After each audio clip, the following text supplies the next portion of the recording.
donnent 100-120 millions aux dirigeants corrompus et moyennant quoi ils peuvent continuer à piller le pays.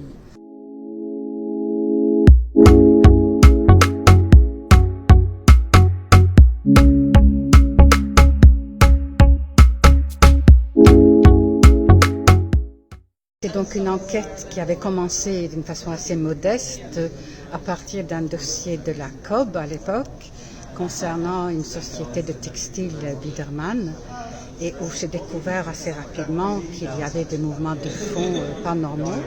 Et au bout d'une longue enquête, j'ai pu déterminer que Biedermann avait bénéficié d'un support et d'un soutien tout à fait anormal d'Elf. Et à partir de là, on est parti en Afrique. Et j'ai pu aussi établir tout un système de corruption et des bénéfices indus. Donc l'argent Elf était réparti, un peu retourné en Afrique, mais beaucoup restait en France et servait pour les besoins propres des dirigeants, pour leurs femmes, leurs enfants, leurs maîtresses, et donc pour leur train de vie. Et c'est effectivement la plus grande enquête anticorruption en Occident depuis la Deuxième Guerre mondiale. Et ce qui est bien, c'est que nous avons pu le porter jusqu'au bout et que les gens ont été condamnés. 30 personnes ont été condamnées dans ce dossier. Mais c'était la première fois où on mettait à jour vraiment le réseau. Où on voyait comment aussi les dirigeants africains corrompus par l'argent d'Elf, personnellement, permettaient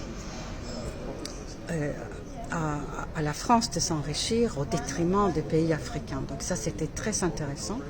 Et cet aspect-là du dossier n'a pas été vraiment traité, je crois, alors qu'il y avait un matériel qu'on pouvait utiliser scientifiquement.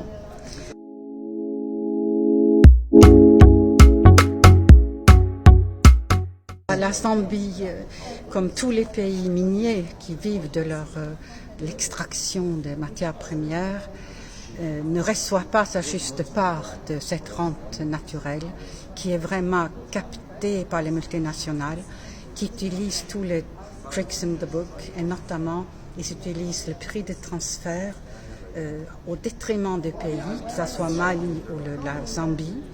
Ils utilisent le tax havens, les paradis fiscaux, l'île Maurice pour la Zambie.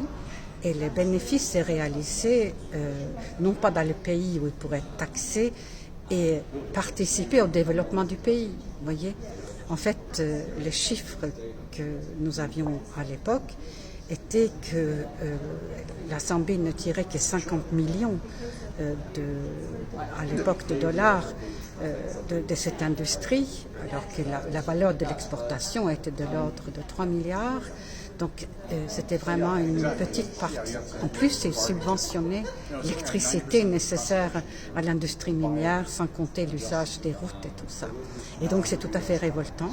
Et la Norvège, dans le cadre de son programme d'aide au développement, a aidé le gouvernement zambien à modifier les contrats qui les liaient aux multinationales et le résultat a été spectaculaire. Ça n'a malheureusement pas duré parce que le président qui était anticorruption et qui avait envie de ce programme est mort et son successeur est revenu dans les vieilles traditions.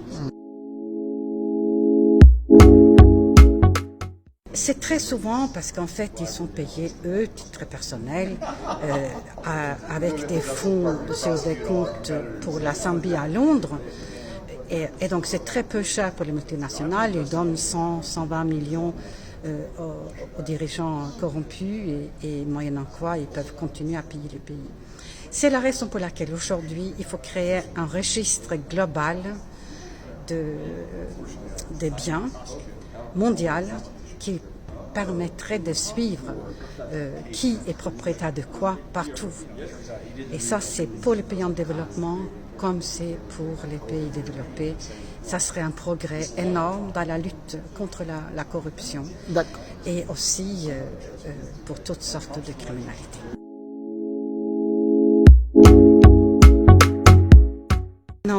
c'est le grand malheur de l'Afrique, c'est aussi l'absence de qualité de ses dirigeants.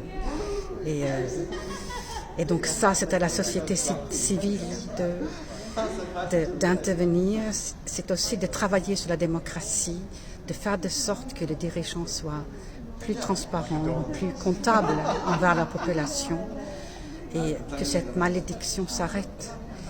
Je pense qu'il y a une grande volonté, il y a une grande compréhension aujourd'hui dans les pays développés du fait que nous devons laisser à l'Afrique une plus grande partie de ses richesses.